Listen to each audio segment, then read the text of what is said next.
La Confédération de l'Alliance des États du Sahel apporte son soutien au peuple malien suite à l'attaque terroriste contre les forces armées maliennes à Tinzaouaten. Les ministres d'État du Burkina Faso et du Niger sont venus présenter leurs condoléances à la nation malienne. Ils ont été reçus par le président de la transition, le colonel Assimi Goïta.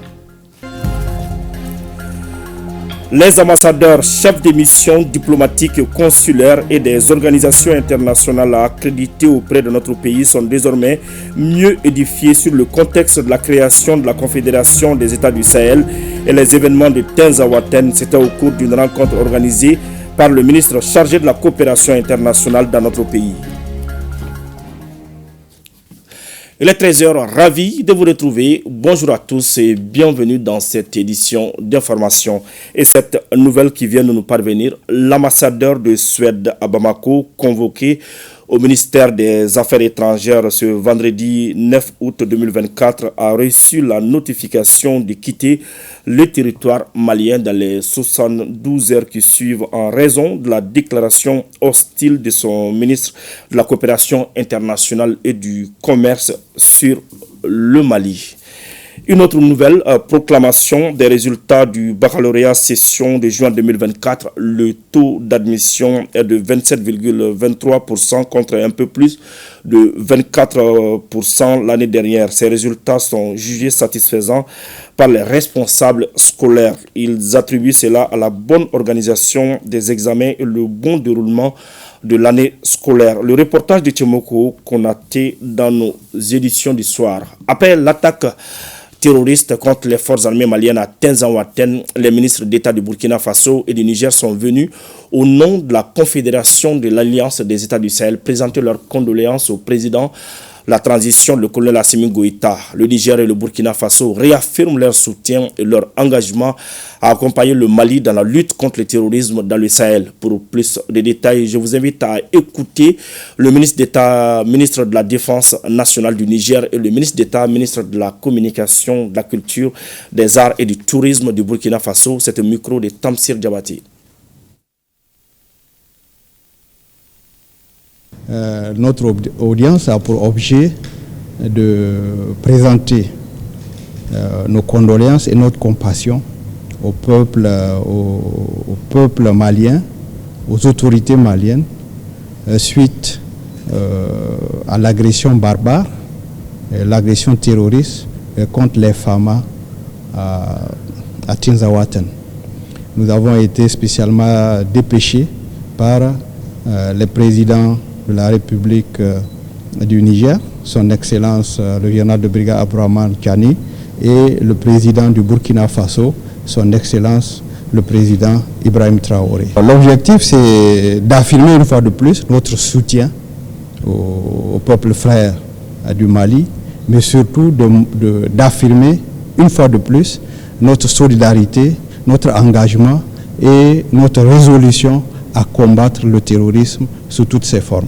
C'est l'occasion, une fois de plus, bien sûr, d'afficher notre solidarité et plus que la solidarité, notre unité. Parce que dans le cadre donc, de la Confédération, comme vous le savez, l'espace AES, c'est donc trois peuples, mais un seul et même destin. Donc le combat, il est le même au Burkina, il est le même au Mali, il est le même au Niger. Et je pense que nous ressortons véritablement enrichis des échanges que nous avons eus avec son Excellence, Monsieur le Président du Mali, et surtout sur notre détermination commune, ferme, à donc faire face à toutes les adversités. Bien sûr, face aux barbares, aux terroristes qui endeuillent nos peuples, mais également face à leurs parrains et tous ceux aujourd'hui qui sont donc tapis dans l'ombre, qui tirent les ficelles, et surtout donc pour pouvoir faire avancer leurs intérêts dans nos États. Donc cette solidarité-là et cette unité se réaffirment, se consolident, et donc je pense que c'est vraiment quelque chose de très normal dans le cadre donc, de la Confédération des États du Sahel.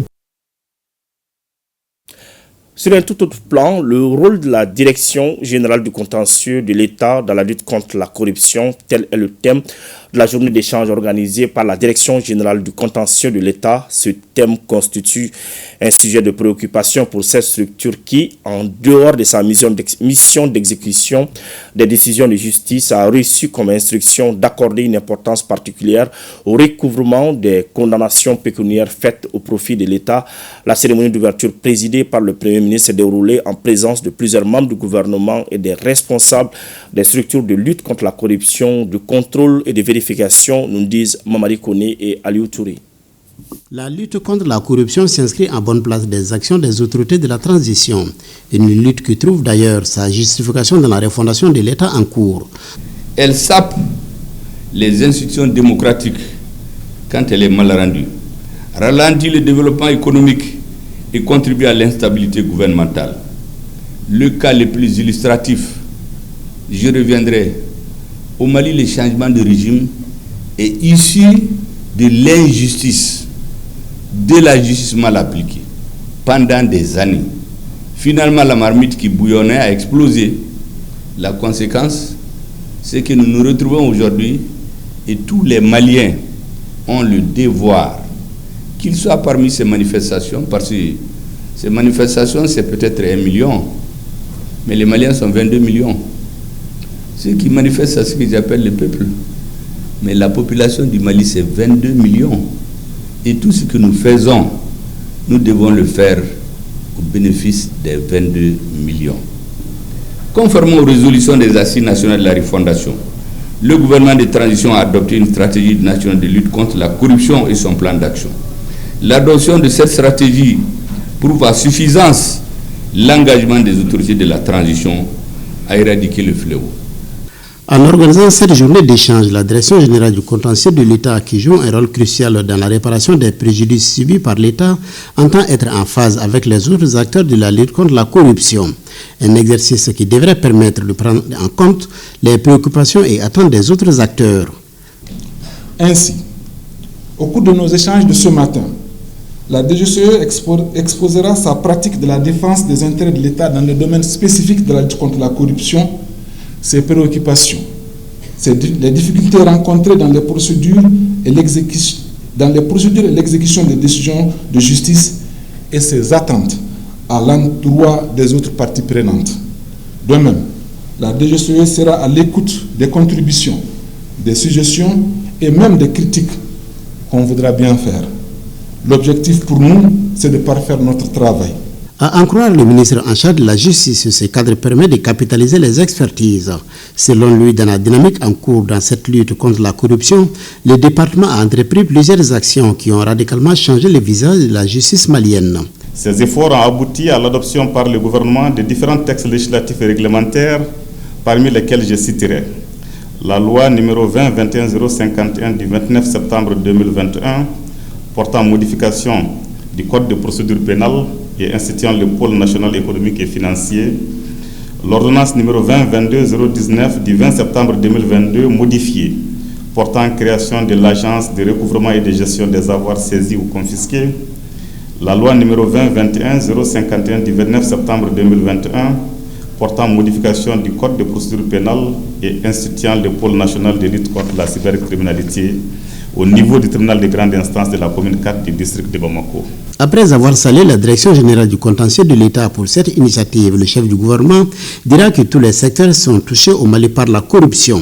Des ateliers se sont fabriqués au Mali, où on fabrique des faux diplômes. Des gens se retrouvent dans des fonctions sans aucune qualité, parce qu'ils ont des parents dans l'administration, parce qu'ils ont acheté des faux diplômes. Ils s'imposent, tout le monde a perdu. C'était même le directeur a perdu. Mais tout ça, c'est la corruption. Le Premier ministre dit accorder une attention particulière aux conclusions de cette journée de réflexion et d'échange autour du rôle de la Direction générale du contentieux de l'État dans la lutte contre la corruption. À noter que la Direction générale du contentieux de l'État est un service public chargé de la défense des intérêts de l'État et ses représentations devant les instances juridictionnelles. Lancement à Kabbalah de la 30e édition de la campagne nationale de reboisement. Au total, plus de 18 millions de plants à prédominance locale seront mis en terre sur l'ensemble du territoire national. Un bousquet d'un hectare baptisé bousquet des États membres de la Confédération de l'Alliance des États du Sahel va matérialiser symboliquement la volonté inébranlable des leaders et peuples des trois pays de construire ensemble un avenir radieux. Le chef du gouvernement a invité les acteurs à bien entretenir ces plantes. Cette année, la campagne est placée sous le thème « Plantons des arbres, restaurons nos terres pour la résilience des écosystèmes ». Le reportage est signé Mamari Kouni. C'est dans le bosquet dédié à la Confédération de l'Alliance des États du Sahel, AES, à la cité universitaire de Kabbalah, que le Premier ministre a donné le coup d'envoi de la 30e édition de la campagne nationale de reboisement édition 2024 en plantant un arbre. À l'instar des autres pays du Sahel, le Mali est confronté depuis plusieurs décennies à des défis environnementaux complexes liés à la dégradation continue des ressources naturelles, une situation consécutive à la sécheresse et aux actions qui affectent les moyens de subsistance des populations. Cette campagne a pour objectif principal de sensibiliser l'opinion nationale sur la nécessité d'investir davantage dans les actions de lutte contre la dégradation des ressources naturelles, notamment forestières et fauniques, la lutte contre la désertification, les effets néfastes du changement climatique et la perte de la biodiversité biologique.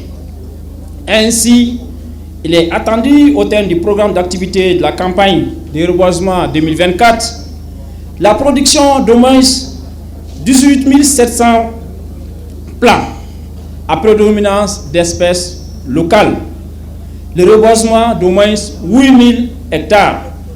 La campagne porte aussi sur d'autres activités connexes de conservation de la nature, portant entre autres sur les actions de défense, de fixation biologique des dunes, de restauration et conservation des eaux et sols, de réalisation de cordons pierreux, de digues et diguettes filtrants, etc.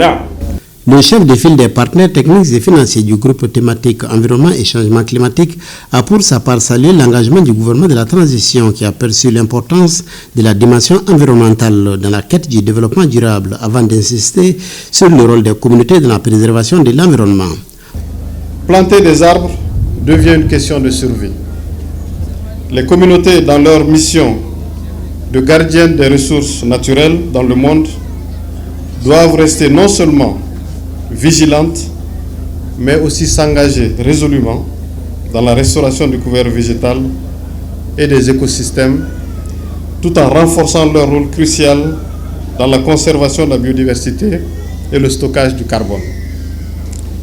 Des approches innovantes devront ainsi soutenir la restauration des écosystèmes, notamment les initiatives de remise en état de forêts, de plantation d'arbres sur les terres dégradées. Le Premier ministre a réaffirmé l'engagement du gouvernement à faire de l'économie verte et résiliente au changement climatique une priorité. Le thème de cette année, mesdames et messieurs, je cite « Plantons des arbres, restaurons nos terres pour la résilience des écosystèmes ». Fin de citation. Ce thème est assez révélateur et plein de signification. L'analyse de l'évolution des surfaces boisées dans notre pays fait ressortir une diminution drastique et continue du couvert végétal à cause de la coupe abusive du bois, du surpâturage et la persistance des feux de brousse, des défrichements incontrôlés et l'occupation illicite des domaines forestiers classés. C'était, mesdames et messieurs, le gouvernement a adopté plusieurs politiques et stratégies, mises en œuvre des projets et programmes, élaboré des conventions locales relatives à la réhabilitation du couvert végétal. Pour améliorer la productivité des terres, accélérer la remontée biologique et renforcer la résilience des communautés. Après avoir insisté sur le rôle précieux des femmes dans la stabilisation du pays, le chef du gouvernement a invité les étudiants à entretenir les plantes et les Maliens à se donner la main pour faire face à l'ennemi commun, car, dit-il, le meilleur est à venir. Vous savez aujourd'hui le Nord qui est un enjeu. Quand je disais que l'avenir du Mali c'est au Nord, les grandes ressources naturelles c'est au Nord. Donc serrons la ceinture, battons-nous. Faites en sorte que les populations du Nord aient le sentiment qu'elles sont maliennes comme tous les autres. Toutes les grandes stratégies, toutes les guerres internationales que vous voulez, y compris la dernière bataille de Tinzaouaten, il y a un objectif, c'est le contrôle futur dans 5 ans, dans 10 ans, dans 30 ans, dans 40 ans du nord du Mali. L'assistance a eu droit à un sketch de sensibilisation des étudiants du conservatoire Balafassé Kouyaté sur l'importance des questions environnementales.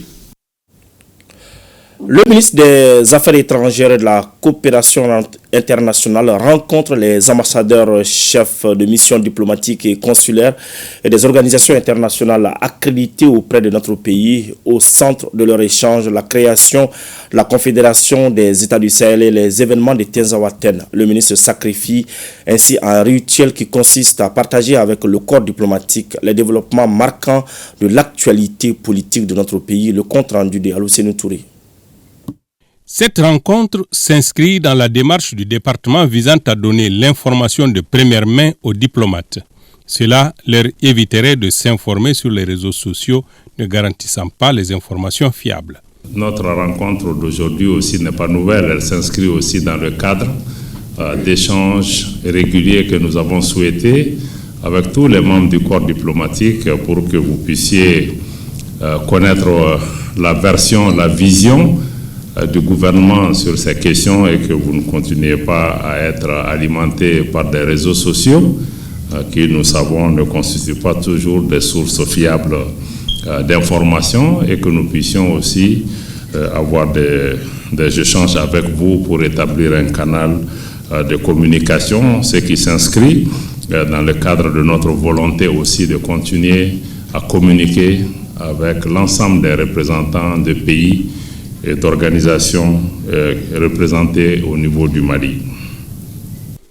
Deux points essentiels ont fait l'objet de partage avec le corps diplomatique. Il s'agit d'une part de la création de la Confédération des États du Sahel et d'autre part des événements survenus en juillet dernier à Tinzaouaten. Nous avons compris que le travail en commun sur le plan militaire ne sera pas suffisant, puisqu'il fallait travailler pour pouvoir vraiment consolider les liens politiques. Nous avons décidé d'ajouter au pilier défense et sécurité un pilier qui va concerner la nécessité pour nos 3 pays de parler d'une seule voix sur la scène internationale. À côté de ces piliers diplomatiques, nous avons aussi estimé qu'il était important d'avoir surtout un pilier qui s'occupe des questions de développement. Une patrouille des forces armées maliennes a subi des attaques de la part de groupes armés terroristes qui opèrent dans la région de Kidal, à la frontière avec l'Algérie.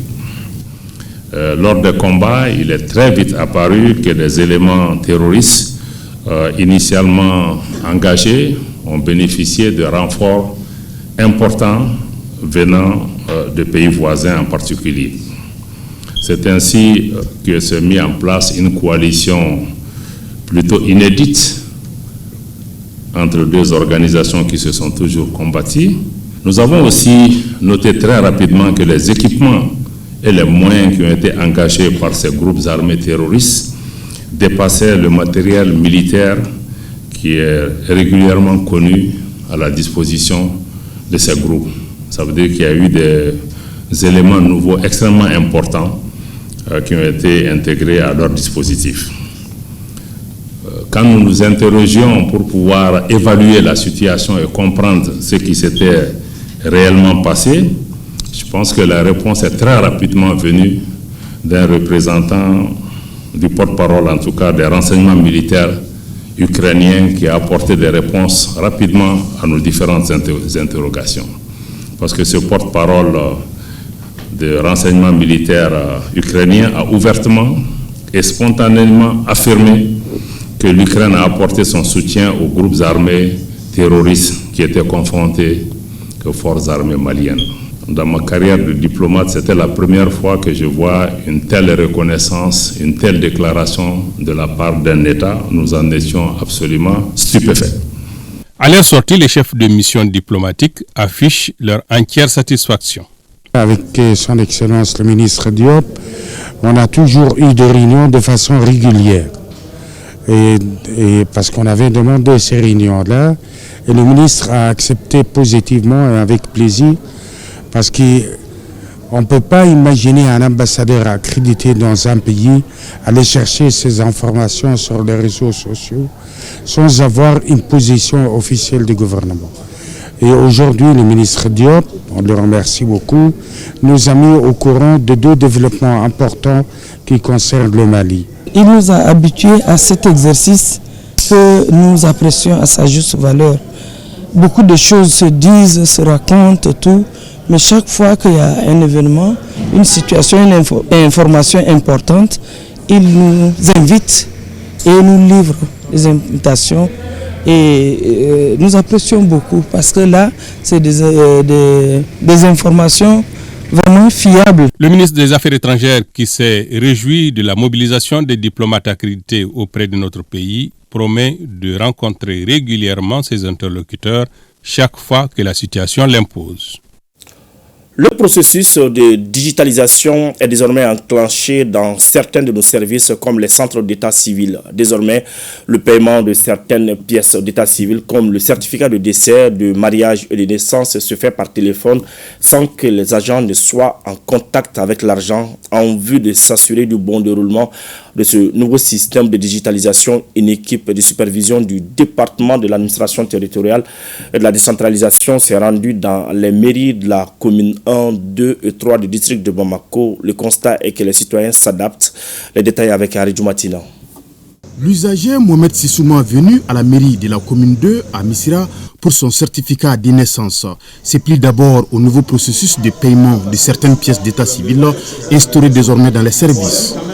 À partir de son téléphone, il fait le paiement. Donné n'allait maintenant na orange money agent no sorano ko ma ko warte di mairie agent mabli ka be sara orange money walma move money la ko be anani warum sent ni warti gu abe depot ki ga compte la directement ibi ga sara liga na do na na glen tali ni kan ko sebe aba permettre fenchama be no be dabla sawlal ni na wati do warum sent soro viere ga bo ga warum sen ni kana pour ki ga para ga se ka ke abe ga sawo ko no ya jamana dembe ga na fabula albi ala kan barala ga tanya. Il faut que la population soit informée que ce processus-là a débuté et qu'au niveau de tous les centres secondaires d'état civil, que c'est la même procédure. Tout comme la mairie de la commune 2, la délégation de supervision du ministère de l'administration territoriale et de la décentralisation a pu constater également dans les mairies de la commune 1 et de la commune 3 du district de Bamako l'opérationnalisation de la digitalisation. Depuis que l'opération a commencé, vraiment ça marche très bien. Donc, nous quand même on ne touche pas à l'argent, c'est ça qui nous a été interdit. Avec le contact de monnaie, on a cessé ça. Avec le contact de la monnaie, vous savez, c'est pas facile. Mais quand on fait le paiement directement, ça va au trésor. Nous constatons que l'opérationnalité de cet outil, de la digitalisation, la satisfaction de nos populations sans difficulté. Et les gens se sont appropriés le paiement et ils ont accès à leurs documents de façon très diligente dans les meilleurs délais. L'appel qu'on a lancé aux populations, c'est vraiment de s'approprier cet outil. Malgré quelques difficultés signalées par les agents d'état civil, liées surtout à la transaction par les téléphones souvent lents, le personnel des différentes mairies du district de Bamako visité rassure tout de même l'efficacité du processus. Toujours sur le même registre, une autre mission s'est rendue au centre d'état civil des communes 4, 5 et 6 pour voir comment les populations s'adaptent à cette réforme. Dans les centres visités, le processus de digitalisation du mode de paiement des services de l'État est en marche et ne demande qu'à être soutenu par une forte campagne de sensibilisation. On en sait plus avec Mamadou Fani. Lancé il y a de cela quelques jours par les autorités de la transition, le processus de digitalisation des moyens de paiement des services publics se déroule normalement. Une délégation du ministère de l'administration territoriale et de la décentralisation, conduite par le chef de cabinet du ministre, s'est rendue ce matin dans les centres d'état civil des communes 4, 5, 6 du district de Bamako pour superviser le processus. C'est un sentiment de satisfaction en réalité qui m'anime au regard de ce que l'on a vu concrètement sur le terrain. C'est un processus qui n'a pratiquement pas de fin. Nous allons continuer comme ça jusqu'à ce que le processus soit totalement performé et que nous soyons vraiment en face d'un dispositif totalement compris et fluide pour l'ensemble des usagers. Nous sommes très contents, très heureux. D'abord, ça sécurise nous, les collectivités, nos travailleurs, et ça va aussi nous aider à générer beaucoup de ressources. De la mairie de la commune 4 en passant par celle des communes 5 et 6, les difficultés constatées sont le manque de maîtrise des terminaux de paiement des opérateurs téléphoniques par certains usagers ou encore l'adaptation des personnes âgées à ces plateformes de paiement. Des difficultés qui feront l'objet d'une correction par les autorités. Une difficulté, elle est faite pour être gérée et pour être solutionnée. Nous allons voir ces différents aspects avec les différentes sociétés de téléphonie. Parce qu'on ne peut pas rejeter de l'argent, bien loin s'en faut. Et c'est des faits qui sont indépendants de la volonté des usagers. Alors il faut trouver maintenant la formule pour que nous sortions définitivement de ces difficultés auxquelles sont confrontés les usagers. Pour une plus grande réussite de cette innovation, des actions de sensibilisation s'avèrent nécessaires afin d'amener les Maliens à adhérer à la digitalisation des paiements des services de l'État. Et on revient sur cette information avant de se quitter. L'ambassadeur de Suède à Bamako, convoqué au ministère des Affaires étrangères ce vendredi 9 août 2024, a reçu la notification de quitter le territoire malien dans les 72 heures qui suivent en raison de la déclaration hostile de son ministre de la Coopération internationale et du Commerce sur le Mali. Fin de ce journal. Merci de l'avoir suivi. Bonne suite de programme sur ORTM 1.